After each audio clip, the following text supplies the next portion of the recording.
And that's the end of the first half. As the teams head to the locker room, the Spartans lead the Bulldogs by a score. You guys stink. Geez, Coach, we're only down a couple of points. No, I mean you guys really smell. You need to hit the showers. And here, I got every one of you new bars of soap from the Sterling Soap Company. Each bar is artisan crafted using natural ingredients and essential oils. They also have shave soaps, colognes, beard balm, and a whole lot more. Now get in there. But Coach, we have another half to play. I don't care. I can't stand to be around you. A few minutes later. All right, bring it in tight. You guys are still playing terrible, but you're smelling great out there. Now listen, you're going to need to stock up for the rest of the season. We got a lot of tough games left. So go to sterlingsoap.com after the game. That's STIRLING soap.com. You got that? Yes, Coach. Great. Sterlingsoap.com on 3. 1, 2, 3. Sterlingsoap.com. This podcast is part of the Sports History Network, your headquarters for the yesteryear of your favorite sport. You can learn more at sportshistorynetwork.com. Hey there, Sports History Network fan. This is Arnie Chapman, host of the Football History Dude podcast, and I'm just stopping by real quick to let you know this upcoming interview is more like we'll call it a fly on the wall moment between two lifelong friends, Mark and Dave, rehashing and thinking about the old times. You get to be a fly on the wall listening. This is a different type of episode for yesterday's sports. It's not the narrative base that you normally have, but I hope you enjoy. Mark, you'll remember they had they had a small little running back, I think called Mac Heron. Yes, Mac Heron. I think 1974, 75, mid 70s. Yeah. He didn't last very long, but he was only like 5'5", I think. Yes, he was like a one-year wonder. Him and they had Sam the Bam Cunningham. That's right. No, they did. Yeah. Exactly. I think he was actually Randall Cunningham's cousin, older cousin. Yeah, they had a very good. They were related. You're correct. Yes, they had a really good running attack. I just, I remember that going with my Uncle Fran and my dad, and I think my younger brother came with us. There was 4 tickets, but I have that ticket stub somewhere in this house. I think it was like $9 or $11 or something. It could even have been like 8 or 7. I can't remember, but it wasn't a lot of money. Yeah, you couldn't even buy a hot dog for that. You probably couldn't even buy a hot dog for $7 now. Today, the last game I went to was that playoff game where Aaron Rodgers completed that pass on the sideline. He beat the Cowboys.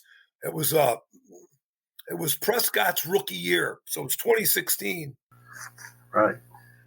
I paid almost $600 for some end zone seats. I bought one, and the girl that I was dating at the time, and my buddy flew in from Hawaii. My buddy Tom.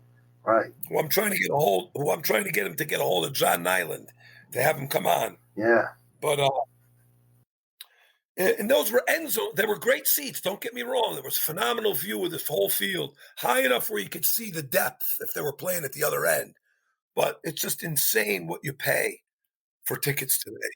It really is. Yeah, you don't want to miss the story. All right. So Mark, you want to go? You can. Well, I think there's one game that both of us picked as a very memorable game. That was the Christmas Day game in 1971 between the Chiefs and the Dolphins. That was the Ed Podolak game. That's what they call it. That's right. Yep. Arnie, there was a guy who played for the Chiefs, and he was a pretty good running back, right, Mark? He was good, but he never made the Pro Bowl or anything like that. He was steady, but not ever a superstar player. Not anywhere near gaining 1,000 yards in a season or anything like that. But he was versatile, and that game, I think he still holds the record for most yards. He had well over 300 yards between the kickoff returns, receiving yards, and rushing yards. He had 110 yards receiving, and he was a running back. And he had 154 yards on kickoff returns, and he had another 85 yards rushing. and that's still a record, a playoff record. Yep. I went back to get some facts on that game for Mark and I tossed the idea around what we wanted to talk about, and I said, I could talk about some games that I kind of remember that were not Cowboy games because we wanted to do any Cowboys today. So, and they're games that you remember watching, like at the time, like I remember watching that game, and so was here, and so was over the house, and you might not remember exactly a lot of other things because you were a kid when you watched it, but you remember, and these 5 vividly stood out. And the bizarre part about it all was they were all AFC games that stuck in my head for some reason. And maybe because a lot of those games run at 4:00, Mark. Yes, they had the 1:00 game was the early game, and the late game was 4:00. Yeah, and that one was on Christmas. That's right. Everybody remembers that game because it was Christmas. But a couple of things I didn't know and that I found out was that you can't, like a lot of these old games, Arnie, you can go onto YouTube and watch them in their entirety. And you can't find a lot on the 70. This was one of the most famous games ever played. Is it still the longest game, Mark, or no? It may have been broken by now, but for a long time, I'm not sure. It possibly could be, but for a long time, it stood as the longest game. And that was the longest game ever played, yeah. The last game played at Municipal Stadium. That's a great one that Mark even knows that because, I had forgotten about Municipal Stadium because they played the following year in Arrowhead Stadium. That's right. They opened up Arrowhead the following year. Yep. And when they built Giant Stadium, supposedly they kind of copied Arrowhead Stadium. They were very similar. The first Giant Stadium in the Meadowlands. Uh-huh. And when they were building that stadium, the Giants were playing some of their games at the Yale Bowl to get back to that other thing we were talking about. Right. And so that's why they were playing up at the Yale Bowl. Well, because they had played at Yankee Stadium, but they were redoing Yankee Stadium. Right. And even the Yankees, the Yankees had to play at Shea Stadium. The Giants they played some games at Shea, but I think most of the games they played at the Yale Bowl. Yeah, and the Yale Bowl was nothing to brag about back then, believe me. And I was a kid, and I still detected that much. And they claim they copied the Rose Bowl from the Yale Bowl. I've heard that people say that. Did you ever hear that, Mark? No, that I didn't know. They talked about that. Huh. Yale was pretty back then. Before I started watching football, college was the game to watch. In the 40s and 50s, pro football was really not that big. It was the college games that were really big. Making the big until that giant Colt game in '58. But a couple of other things I found out about this game, getting back to the Chiefs and the Dolphins, that the TV broadcast of that game was not saved. That's what I was getting to. You can't find a lot of footage on that game. Like you would think, okay, there's got to be at least 45 minutes of highlights. There's not much at all. And I guess they claim a lot of the film was lost. I was reading up on it a little. I don't know, how true it is, but they said that Municipal Stadium that you brought up where the Chiefs played, they said it was a very unique stadium because they had the guy coming out on the horse. He had the Chiefs, dressed up as a Native American. Yeah. And they had cheerleaders banging this big drum. Yeah. And they had some local musician. I think he was like an Italian guy. I think his name was DePardo, similar to my name. DePardo. He played there, and the people loved it. And they said and it was actually their first home game in the playoff game in Chiefs history, which I did not know. Did you know that, Mark? That was their first home game. Oh, yes, yeah. I didn't know that. Yeah, I didn't know that because they had been they'd won a couple of championships there with St. Stram. I didn't realize they never had a home game. Yeah, They never had a home game until that game. And a lot of people thought it was like I don't know if you think about it, a changing of the guard game where the Chiefs won the championship in 69. They won the Super Bowl against Minnesota. And they still had a very good team in 70, 71. But people say this was the changing of the guard where Miami took over from the Chiefs. Yep. That's exactly what happened. Because Miami went on to win what? Well, they lost to the Cowboys in 71. Yep. But then they won in 72 and 73 back to back. And they were still good in 74. 74. They went on for several years. They had a great team. Yeah. 74, a lot of people were still picking them to win the Super Bowl. But they weren't quite as dominant. I think that when did the US not the USFL, when did the World Football League, Mark, come into play? That was the following year, and Zonka and Warfield and Jim Kick all signed. So the following year, they all went to the WFL.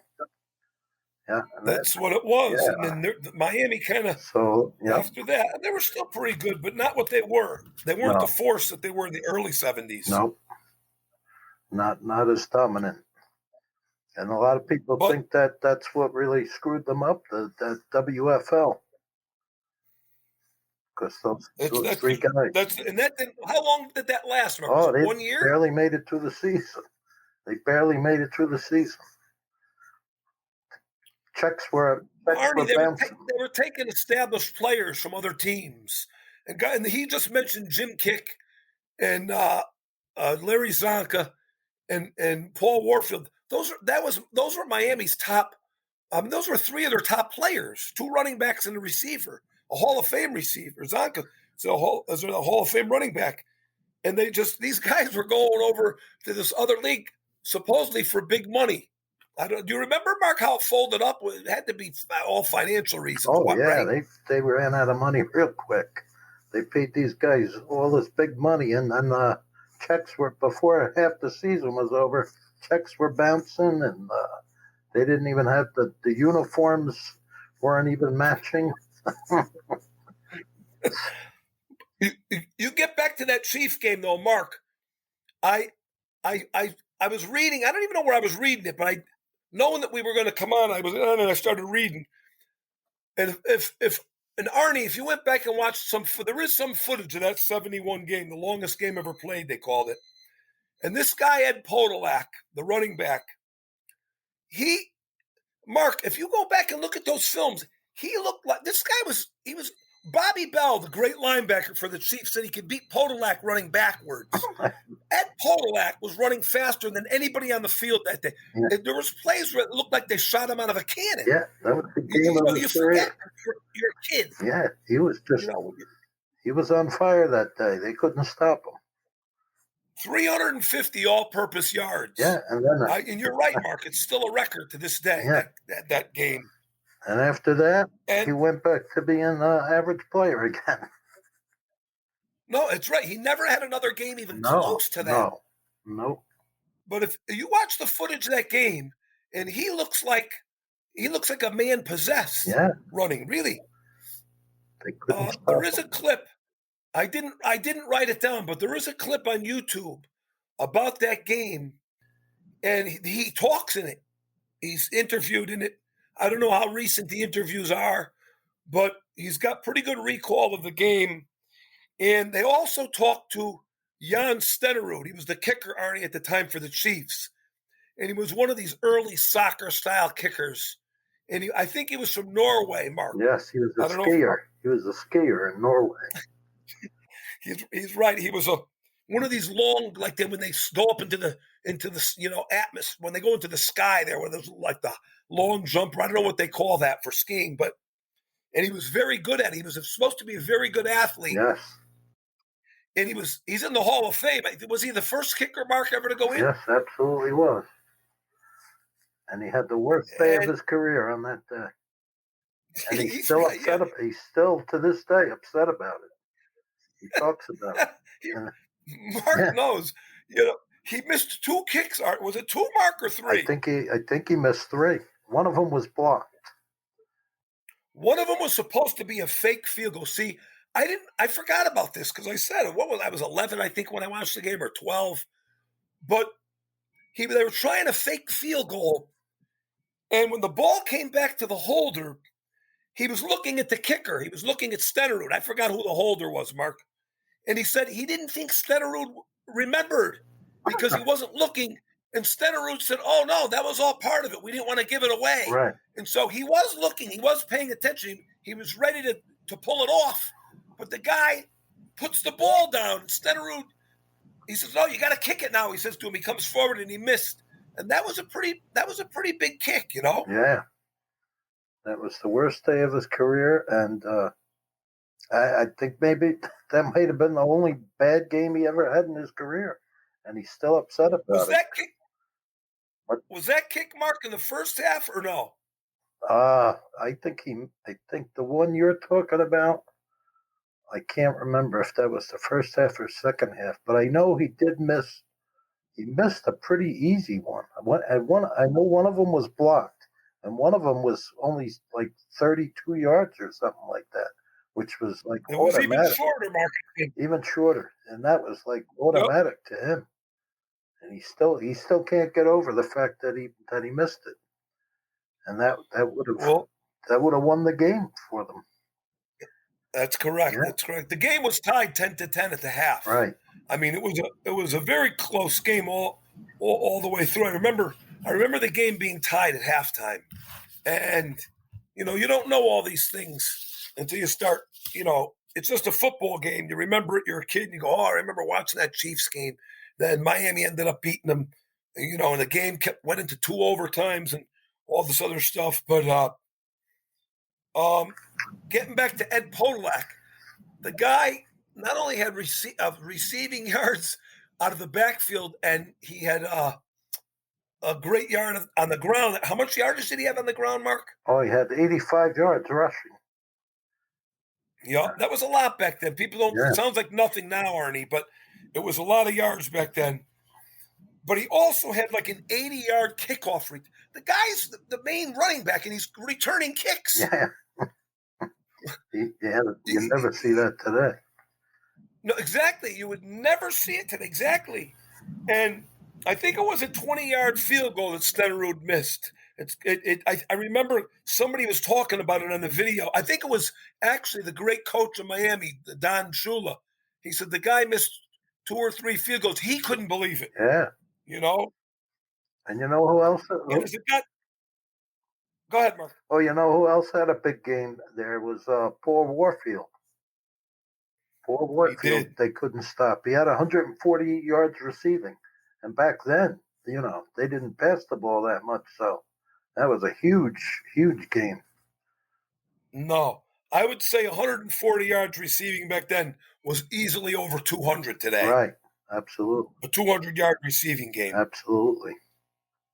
But I just remember the game towards the end. Zonka ripped off kind of like a long run, and they got into field goal, and you knew then the game was going to be over. Yeah, and they had pretty much contained Zonka for the whole game until he had that big run.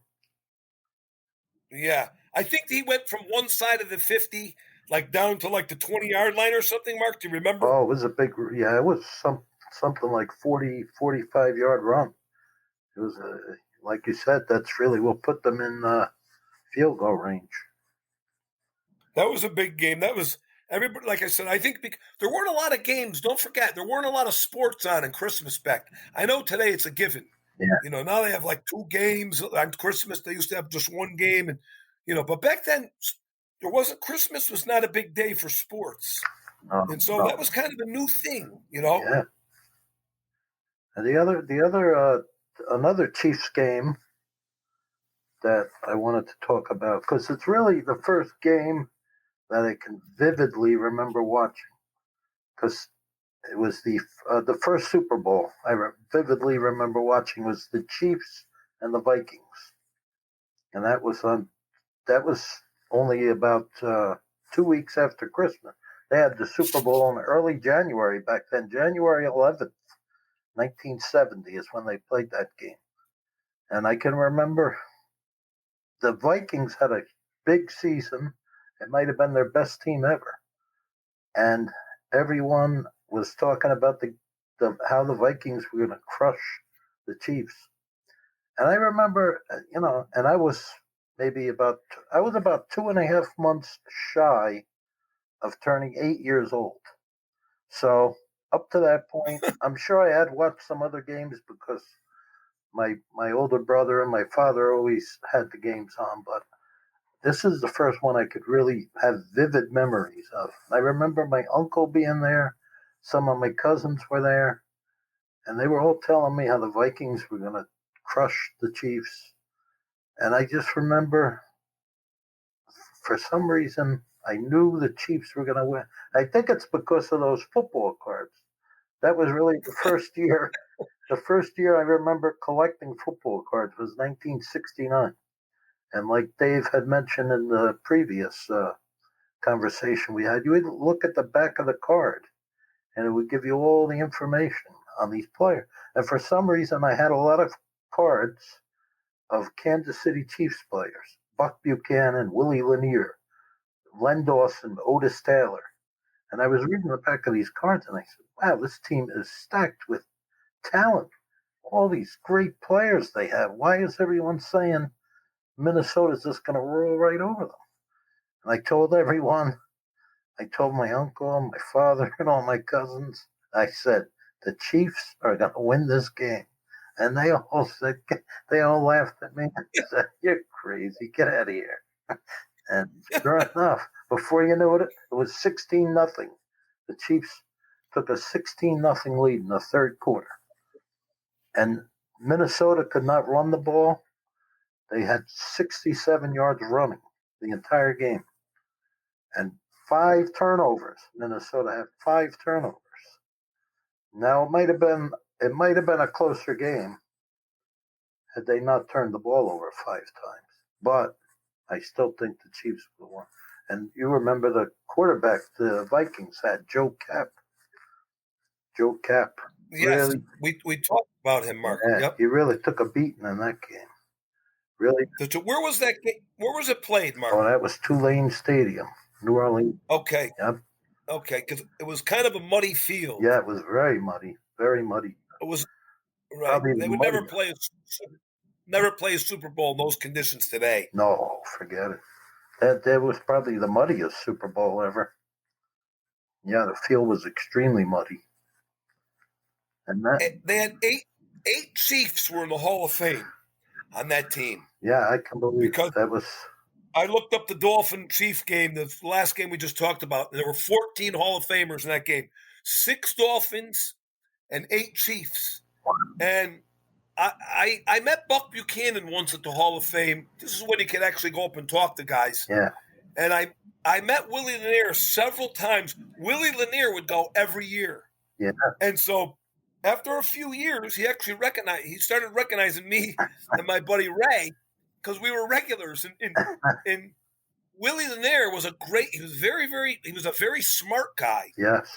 And I think the Chiefs were way ahead of their time in the late 60s. That 1969 Super Bowl, Arnie. Don't forget, the year before the Jets beat the Colts, which is a huge upset. And what I think people were thinking was, well, the NFL team or the NFC team is going to go back and represent. They're going to beat the AFL team and they thought Minnesota was a powerhouse, but they were they were like 3 yards in a cloud of dust, don't you think, or no? Well, I'll tell you, as great of a coach, I have a lot of respect for Bud Grant. Great coach, but he got out coached in that game by Hank Stram. Hank Stram was a very, like you say, they were ahead of their time. He was a very innovative coach, and he did things. He was calling plays that the Vikings had never seen before. He had that Vikings defense so confused. He really did an out-coaching job on Bud Grant that day. I met Bud Grant. I think I sent you a thing, Arnie, about Bud Grant. He was kind of an interesting guy, the coach of the Vikings. I might have sent it to you. And I talked about his speech at the Hall of Fame, how great I thought it was. But Bud Grant, the knock on Bud Grant, and not at the time, because people didn't talk about these things openly like they do today, where you have all these sports shows and they talk about different. But years later, they said, Bud Grant wasn't your typical guy that would sleep in the office at the facility. This guy coached and he went home. Like, I'm not saying football wasn't important to him, but I think family was much more important to Bud Grant by hearing the things that he would talk about. And he was the guy that just, if the team was ready, it was ready. Not saying he didn't put in time, but he wasn't the guy that was going to stay there till 2 o'clock in the morning looking at film. He was a big into hunting and fishing too. Yeah. He's right. He had a big he had like some kind of sale at his house every year, some kind of garage sale. They were saying it was a famous thing, and he would sell stuff. But getting back to that game, I thought the Chiefs, I always thought this, were way ahead. I thought Hank Stram was kind of like Landry. He was very innovative. They had a lot of motion going on offense. Oh, yeah. They had a dynamic receiver, Otis Taylor. Oh, like he was the guy that you could say was dynamic. I was going to talk about him. Yeah. Go ahead. Well, you mentioned his name, and I don't get into the Hall of Fame controversy much. Who should be in, who shouldn't be in. But I always felt like that's one guy that kind of gets overlooked, Otis Taylor. He was a deep threat, and he was probably the biggest receiver at that time. There weren't too many receivers that were over 200 pounds. He probably weighed about 215, 220. And he was a great blocker. And, he would intimidate those defensive backs because most of those defensive backs only weighed about 180, 190. And I always felt like he kind of gets overlooked, Otis Taylor. And he had a huge game that day. Yeah. Do you remember his stats, Mark? He had 6 catches for 81 yards. But he broke that one. He broke a tackle on the sideline. Actually, I think that's when it was 16-0 and in the third quarter, and then the Vikings got a touchdown in the third quarter, made it 16-7. And I remember my uncle and my father said, "Oh, now they're going to come back now. They're going to come back." And then it was shortly after that. He threw, sideline. Len Dawson hit Taylor on a sideline route, and he broke a tackle, and he was gone. Touchdown. Yeah, he had a big game. That was a good look. That was a good Viking defense. Very good. The Vikings had a very good defense. It's not like the Chiefs were playing against a bunch of. If anything, I would say it was their, offense. It was kind of a little, not questionable, but I mean, it was their. They got Alan Page was phenomenal. You could make a case for Jim Marshall, the defensive end for Minnesota. He should be in the Hall of Fame. I'll be honest with you. And Carl Eller's there, and so is Alan Page. So they had half their defensive lines in the Hall of Fame, and they had good linebackers. They were very solid, and they have the all-time interception leader in Paul Krause. That's right. Was he there? Paul Krause there that Paul game? Paul Krause, yeah, he was there. He started with the Redskins. I think that's right. I think maybe around 67 is when he joined the Vikings. Paul Krause, yep. Still the all-time leading interception, right? Yeah, 80-something interceptions, I believe. Yep. Hey, he was. So, I mean, they put up good numbers that game, Mark. How about the Sea of Hands game in 1974? Oh boy, that's one that sticks out. Here's the thing about the Raiders were involved in this game, and the other 3 games I remember were all Raider games for some reason. And the big thing in the 70s, Arnie, was the Raiders had so much success and the Cowboys had so much success, but they never played each other in a Super Bowl. Yeah. That was something you always thought about years later. You said, geez, how did these 2 teams never meet? Yeah. And the Raiders, I think, had one of the winningest records of the decade. Whether the winningest mark in the AF or was the Steelers were better or no? Well, in the 70s, the Cowboys had the winningest record. I think Oakland was second, not too far behind them.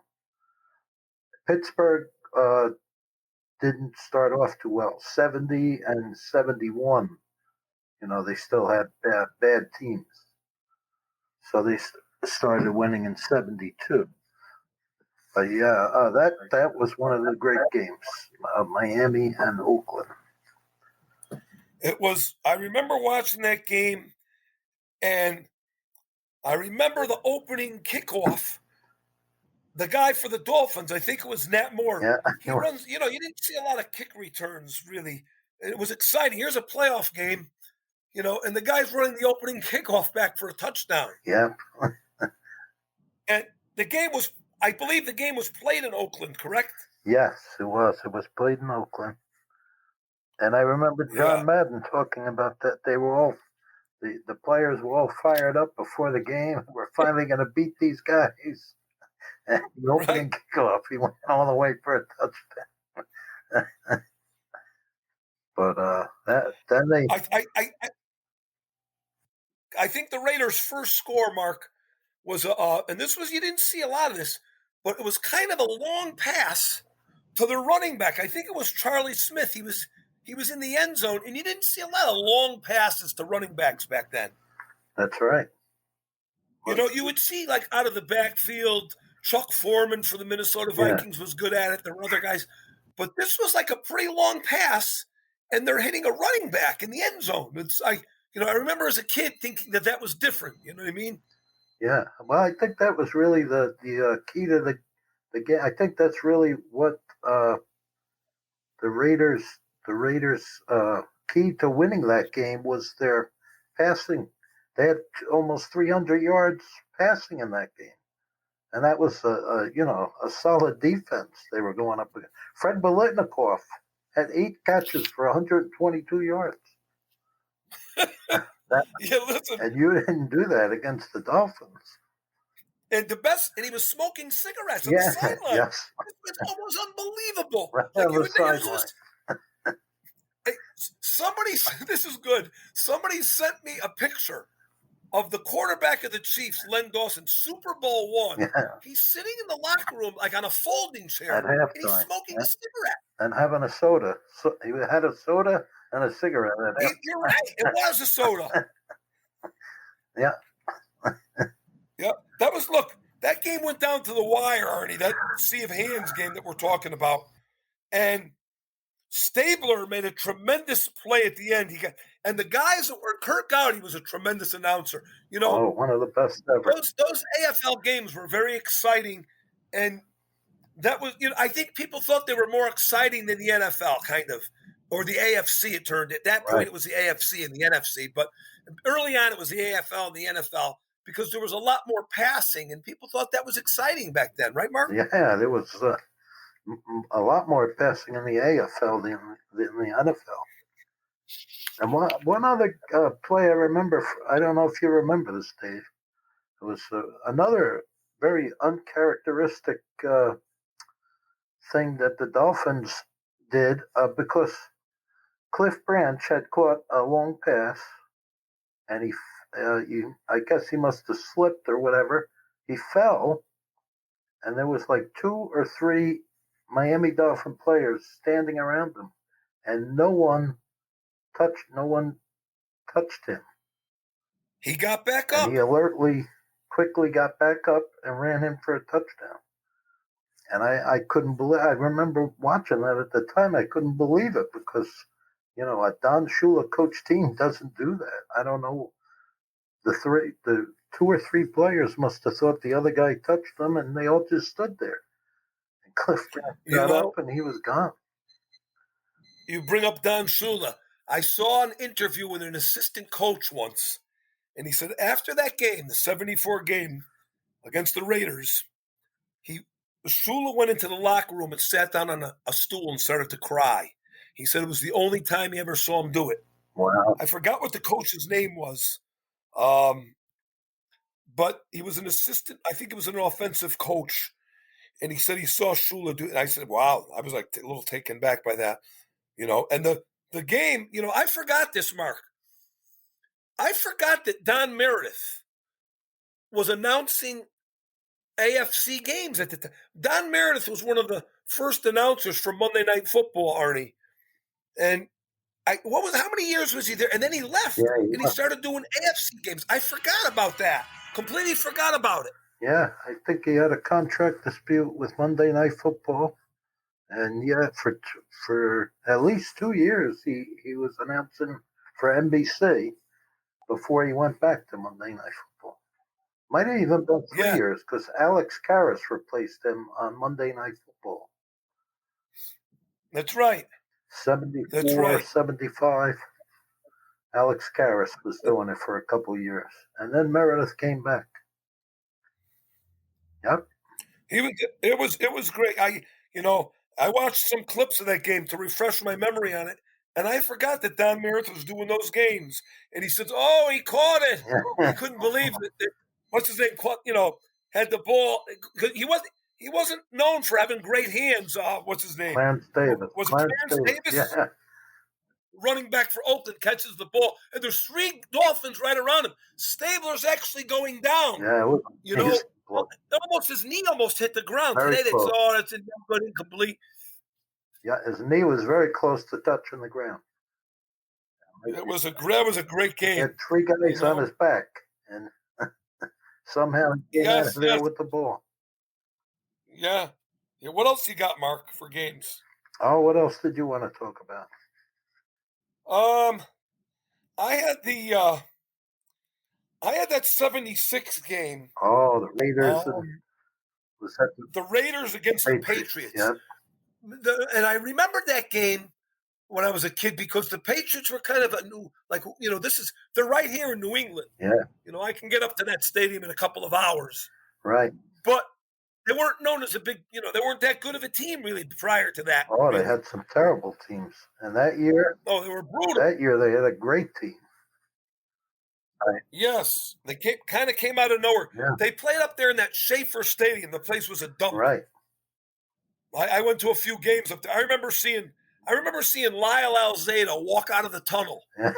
And it was in the 80s. Alzado was playing for the Raiders at that point. And this guy was on so much, you could see it, his head looked like it was going to explode. And you'll never, you see guys, Randy White was a big guy, and I became pretty friendly with him. And Ed Jones was a monster that played for the Cowboys, Ed Too Tall Jones. But then this guy he just had a completely different look to him. And, back then what ended up, those Steeler teams were the first teams really who had like a kind of a different physical look. They came out and they had the short sleeve shirts and the big arms, their offensive line. And Tony Dorsett once said to me, I saw him at a card show, and I brought that up to him. And he said, I said to our guys, hey, whatever they need, whatever those guys are, we need to get some of that. Because people don't remember that. Do you remember that, Mark? Did that stand out to you as a kid or not? Yeah, well, that's really around the time when that's like mid-70s is probably when, a lot of the guys in the NFL were starting to use the steroids. And like you said, the Steelers' offensive line was one of the first to, the weightlifting programs were getting more serious. And like you said, these guys, they all had the big arms and a different look to them. They had a different look to them. And Tony Dorsett knew something was going on. He wouldn't have brought it up, you know what I mean? But I remember that Oakland Patriot game. The Sugar Bear Hamilton game. That's right. The Sugar Bear Hamilton game, Arnie, because something happened towards the end of the game. It seemed that Oakland was always involved in some kind of crazy play. Doesn't it seem like that? They were. There was always controversy. Always controversy. You could go back. That's right. You could go back to that 72 playoff game.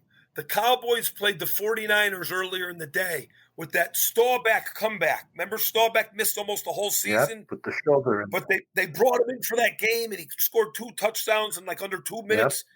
And then later on, it was the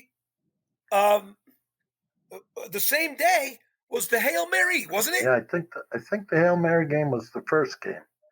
No, Yeah, okay, that's what not it was. the That's Hail right. Mary. The Immaculate. They call it the Immaculate I'm Reception. sorry. Yeah, 2 of the greatest playoff games ever in the same day. Yeah. And you didn't really realize it as a kid. You kind of forget about it. And it wasn't until like a couple of years ago that I realized those were both the same day. Yeah. The Cowboy 49er game. That was the late game. And, right, that was the Yeah, late because game. that was in San Francisco.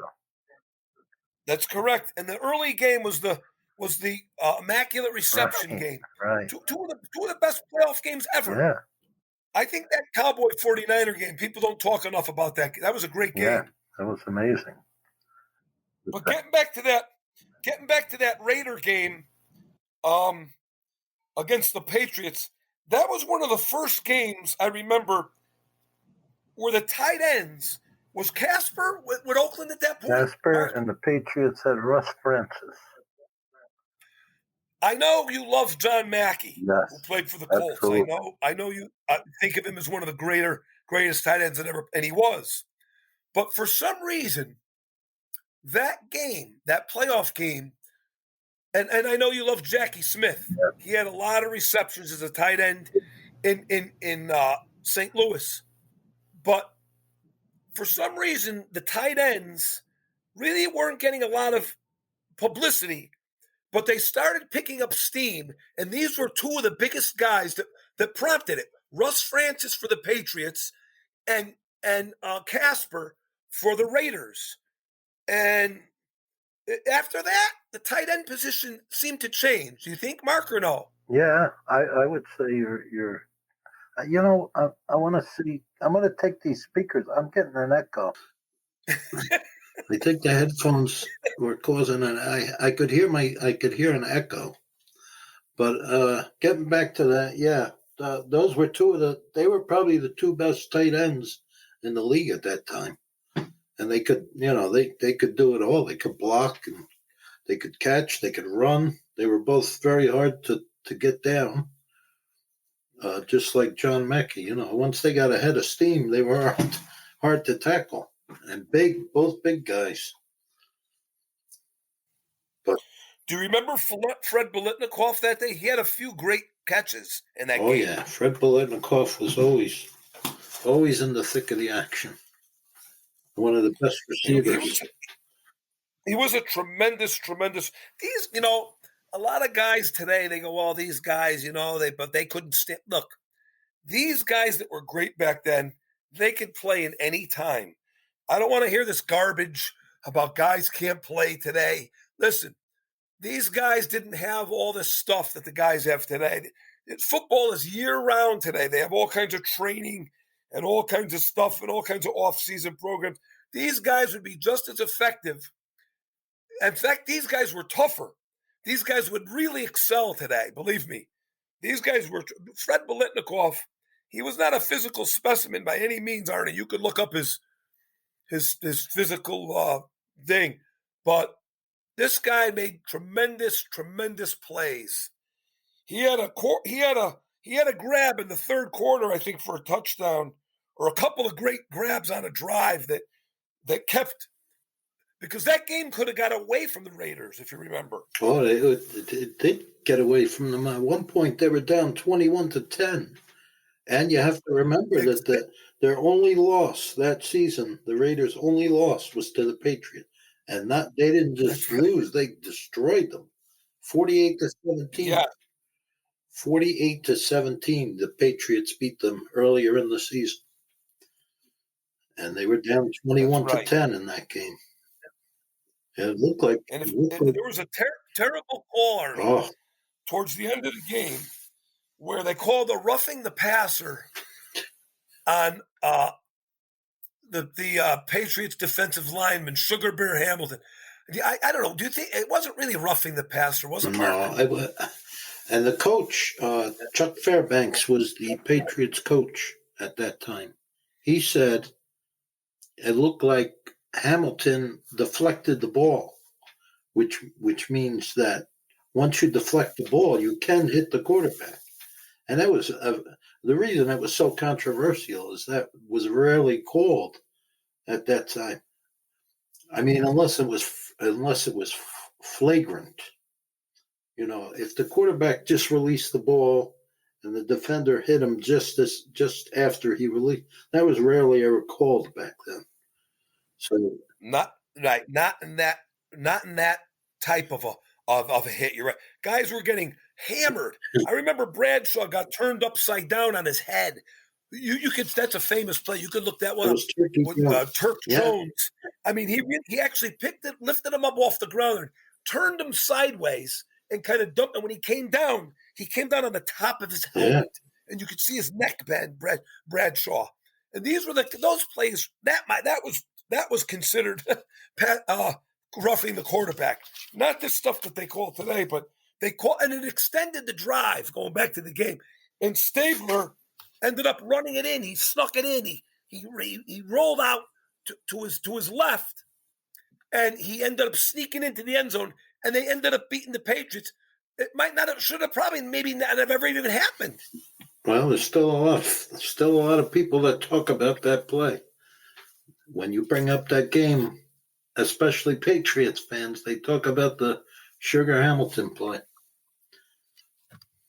There was a lot of you don't think of it as a great rivalry, but there was a lot of bad blood between the Patriots and the Raiders that went on for years. Remember Matt Millen when he was playing for the Raiders? Yes. He was walking off the field. It was in the tunnel area, and he went after the general manager of the Patriots and punched him right in the head. He didn't know. He said he didn't know it was the general manager. Was that what it was? I'm telling you, it was. I think he knew it was some kind of got something to do with the Patriots. But you're right. Maybe he didn't know. I think Sullivan his name or not. I forget what his name was, but I just saw not too long ago they were interviewing Matt Millen about that, and he was the general manager came down on the field and he was mouthing off for something like you wouldn't expect the general manager to do that. He was mouthing off to the Raiders players, and Millen didn't know that it was the general manager, and he slugged him. And then he found out later that he was filing a lawsuit, or something like that. And they came over to Matt Millen, and he didn't know. He said they told him that was the general manager. He said, "Oh, you got to be kidding me!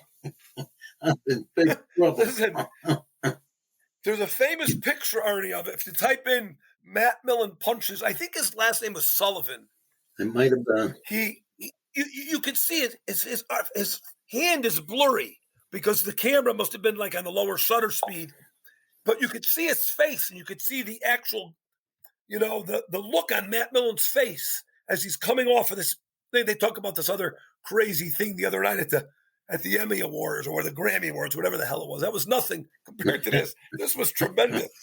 He was crazy, Matt Millen. He was a little off the wall. He tried to go at Randy White once. Randy White went to his met up with him. I think Millen was just getting out of. I think he was in college or he was being heavily recruited, and Randy White went over there from Maryland or something, and he tried to arm wrestle him. Did you ever hear that story, Mark? Yes. And then they went at each other. Randy White picked him up. Matt Millen said, "I thought I was strong. At the time I was bench pressing almost 400 pounds, and this and this." And then some of these guys are really crazy, though. What do you got, Mark, for another game there? Oh, well, I'll tell you one game. I have to get one Dallas Cowboy game in there. I think it may have been the most perfect game I've ever seen them play. The 1975 NFC Championship game against the Los Angeles Rams.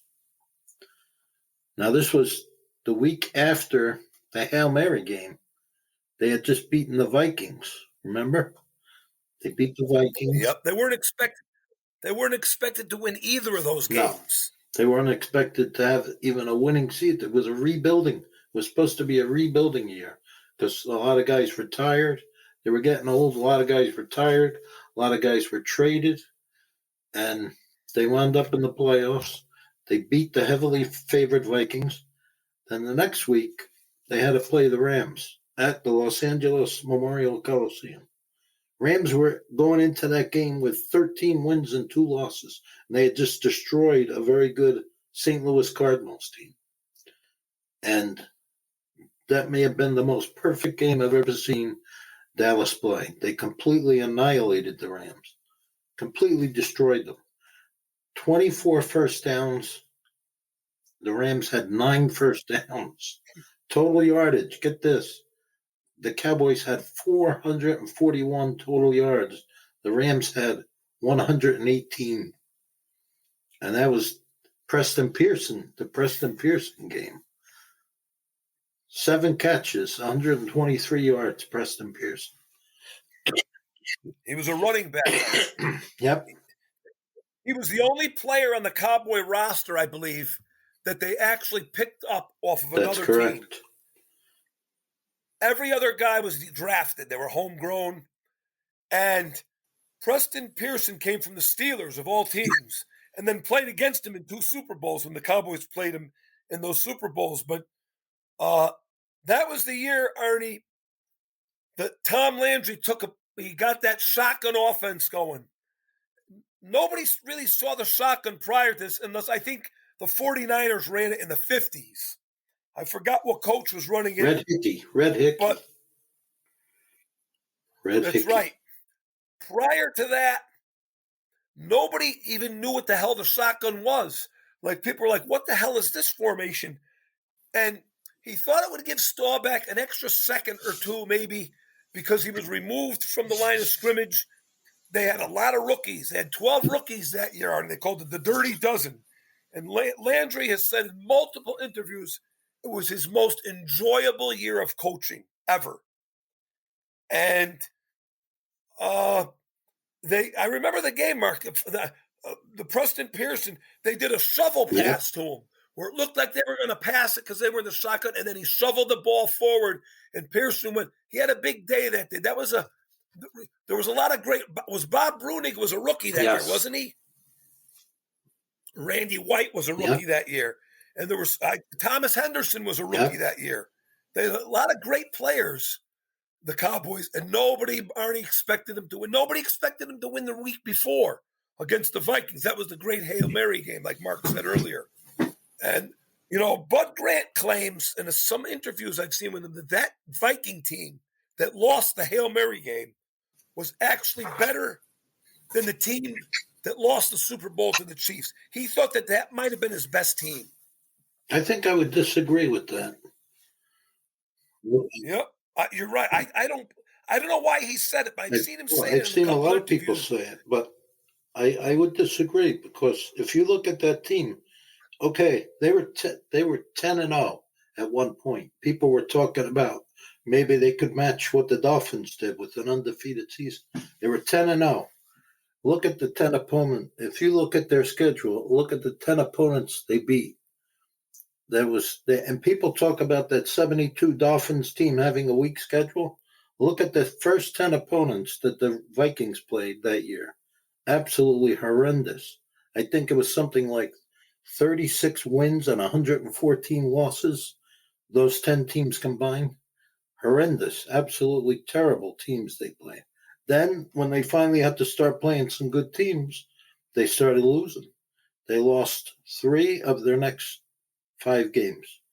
3 of the next 5 games they lost because they had to start playing good teams. And I wasn't shocked. I mean, I was surprised, pleasantly surprised that Dallas won that game. But I wasn't really shocked because because of that reason. I looked at the Vikings schedule and I said, they haven't played anyone like the Cowboys all season. They haven't played any team that was as good as Dallas. But the following week, I was shocked at how they just destroyed the Rams. That was a very good Rams team with Hall of Famers, Jack Youngblood. They had Hacksaw Reynolds, middle linebacker. And they just completely destroyed the Rams. And that was probably the most enjoyable. I was not expecting that. I know. I enjoyed that game more than any other game. I think the Cowboys played a perfect game. They had a good secondary to the Rams. Dave Elmendorf. They had a couple of guys back there that were very, very, very good.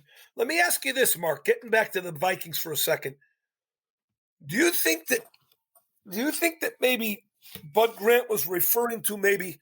Do you think that 75 team, because they had a lot of different players from when they played that Chief team 6 years prior, but they had like Fran Tarkington was at quarterback, wasn't he? And was Chuck Foreman there? And was Sammy White there? I believe he was, yes. So they had more dynamic players on offense compared to Dave Osborne and Joe Cap.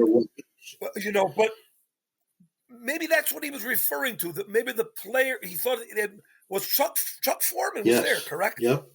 But they had lost to the Steelers about 11 months earlier. They lost to the Steelers in the Super Bowl. Yes, they did. That was I think that was the game that was played at Rice State. Was that at Rice Stadium? Houston, yeah. I think it was. Yeah, it was. It was the only time at that time they played. Something happened. They had to play the game at Rice Stadium, Arnie. It was terrible. It was not set up for a Super Bowl at all, but it wasn't a big spectacle like it is today, first of all. But I remember that Ram game very, very well. It was like Mark said, it was a big surprise. You were playing with house money at the time, Mark, when it came to that game, that Ram game. The Cowboys were playing with house money the entire playoffs, and they went and they put up a great game the following week. A couple weeks later, at the Super Bowl against the Rams, they scored a touchdown in the first quarter. It was the only time the whole year that anybody scored a touchdown against the Steelers in the first quarter of the game. That's right. And the Cowboys made it look easy. It was a pass to Drew Pierce, and you said, "Hey, maybe they could." That game was a close game. They were 10-7 in the fourth quarter. They were still ahead. I think there was only about 8 minutes left in the game. They were still ahead, 10-7. Mark, how about the Raiders and the Broncos in '77? Do you remember that game? The one John Madden always talked about, the Rob Lytle fumble. The fumble. Another game, Arnie, where something happened that went against the Raiders. And it was a blatant fumble. But the ball was out, wasn't even close. And that happened, but that was in the second quarter, I believe. So there was more than enough time for the Raiders to adjust to that. Well, they always say, hey, good teams will adjust and good teams will overcome these things. So there was enough time, but the Broncos at the time, there was another team that kind of came out of nowhere, right, Mark? That's right. They had a recycled Cowboy quarterback, Arnie, and Craig Morton, who I thought was not really that good with the Cowboys, but he was actually probably playing better at that point of his career when he was with the Broncos in '77 than he was playing with the Cowboys in the early '70s and late '60s. I mean, he had a very good year. He had an excellent year. And they had a very good defense. They called them the Orange Crush. They had a very good defense, Arnie, and they said that they noticed that Stabler favored his left side with everything. And so they went into that game saying they were going to take that away from the Raiders. They weren't going to try to stop Stabler from rolling out to his left or passing to his left. And the big thing about that game that nobody talks about is Fred Biletnikoff, the great receiver that we were just talking about, who was also smoking cigarettes. He got knocked out of the game, Mark. I forgot about that. Yeah. Yeah, I forgot about that too. He got knocked out of the game in the second period. That was huge. Absolutely huge because he was their main guy. He was like Devontae Adams for the Packers today, playing today. And they lost him in the second period. And it was the Raiders shot themselves in the foot, though, in that game, and more than, you know what I mean? In more than one way. Don't you think, Mark? Or They no? had some turnovers, I remember. And the Broncos, I don't think they, I think they underestimated the Broncos' defense. They had some great players, Randy Gradishar. They had Tom Jackson at linebackers. They still had Alzado. Alzado was the defensive end. And I think maybe they underestimated that was the season after they won the Super Bowl, right? They had just beaten the Vikings 11 months earlier. Yeah. The Raiders were Super Bowl champs playing. They were expected to beat Denver. When Rob Lionel fumbled the ball, Mark, were the Raiders up by 4, or does Denver up by 4? And then they would have went up by 11. Denver was up, yeah. But that would have extended the lead, I think, to 11 points. And they said it was a fumble, Arnie, that the ball came out like they whistled the play dead. Like it wasn't even involving a quarterback or anything. The ball came flying out. It didn't even make sense. And they ended up getting, that was kind of a tough break. But Carl Garrett, he was a running back for the Raiders. He ended up fumbling the ball later on, Morton threw a couple of picks that game for both teams played kind of lousy, but it was a great game because it was close up until the end, kind of. And then I think, did Dave Casper catch a late touchdown there? I believe so, yeah. I don't remember. Yeah. For some reason, I don't remember that game as vividly as some of the others. I remember Haven Moses he had like 5 catches for like 170 yards, close to that. Wasn't exact, but give or take a few yards, in 2 touchdowns. He was a receiver for the Broncos. It was the first time I ever, because I remember his name, Haven Moses, was kind of a different name. As a kid, it kind of sticks out. But that game stuck out in my mind for some reason. And that was the game you would think, there it was. If the Raiders won that game, that was the late game, the Raiders would have played the Cowboys in the Super Bowl. And like you said, instead it was the Cowboys and the Broncos. And I think the Raiders would have gave the Cowboys a much better game. Yeah, well, like you said, it's amazing. You look back, both of these teams were in the playoffs year after year after year. And it seems impossible that they never played each other in the Super Bowl. And that would have been the year. Yeah, that would have been it. That would have been, like you say, I think it would have been a great game. But it didn't happen. Those were some of the great games I remember. It was great to come on and talk about those games. I'll tell you that. And people say, "Oh, you can't you're living in the past," but it's not living in the past. It's just, those games will stand out with. That's what creates your interest in football. That's what creates your love for the game. And even though it's not the same for me today, I mean, still watch football, but having all those things and all those memories, that's what kind of carries you over. It's hard to, people go, what do you still watch for today? It's not the same. But you know what? I still watch, but those games will never leave you. These games that we talked about today, those will always be in your memory forever. That's what it's all about, the memory, the fond memories.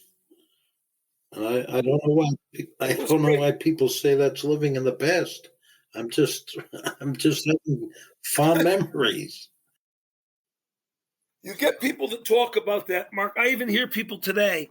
They go, "Oh, I don't want to be, like, in other words, only if you talk about something that's going on today is relevant. It doesn't make sense, really." But I hear that a lot from people. But these were great games and great players.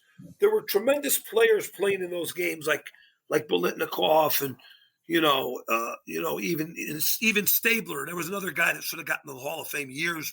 That guy was deceased by the time he got in. But he was a tremendous, tremendous player, Ken Stabler. He really was. Well, we have one young guy that appreciates history. That's Arnie. Arnie appreciates the history. That's right. He's one of the few young guys. Well, it's great. It's great that you started it, Arnie, because you can get guys. they do want to talk about old time stuff coming on, and I guess it's a great outlet to have. I think I told Mark we could talk about all kinds of different things. We could do a draft show and a Hall of Fame show in August when they have that. But there's all kinds of stuff you can always talk about. This podcast is part of the Sports History Network, your headquarters for the yesteryear of your favorite sport. You can learn more at sportshistorynetwork.com. Hey there, sports history fan. This is Arnie Chapman, a.k.a. the Football History Dude, and I hope that you enjoyed this recent episode presented by the Sports History Network and were able to learn some good old-fashioned sports history knowledge nuggets. I started the Sports History Network back in 2020 with the mission to help podcasters find a community of like-minded sports history nerds, as well as helping aspiring podcasters to start their own shows. We have a little bit over 30 shows on the network right now covering all sorts of sports history, but as far as I'm concerned, we're just at the toothpick in the ocean moment, that can't even figure it out because there's so much more coming. We wanted to create the ultimate headquarters for sports yesteryear, starting with Podcast Network and our website, but we're going to continue to move into other mediums as well. And here's the cool part, because we want you to be part of our team. So if you're interested in starting your own podcast, or maybe being a guest on one of our shows, or who knows, maybe even writing an article for us over on the website. Seriously, all you gotta do is reach out to us on the contact page over at sportshistorynetwork.com. You can be as technologically savvy as a Neanderthal tapping on a stone trying to figure out this whole hieroglyphics thing back in the day. Again, it doesn't matter, because even if you don't understand the whole podcast space, we have a production team that can pretty much help you out with doing everything. All you gotta do, head over to sportshistorynetwork.com, head to the contact page, fill it out. That message goes right to me, and I'll reach out to you as soon as I can. But for now, dude, I'm through if you're through.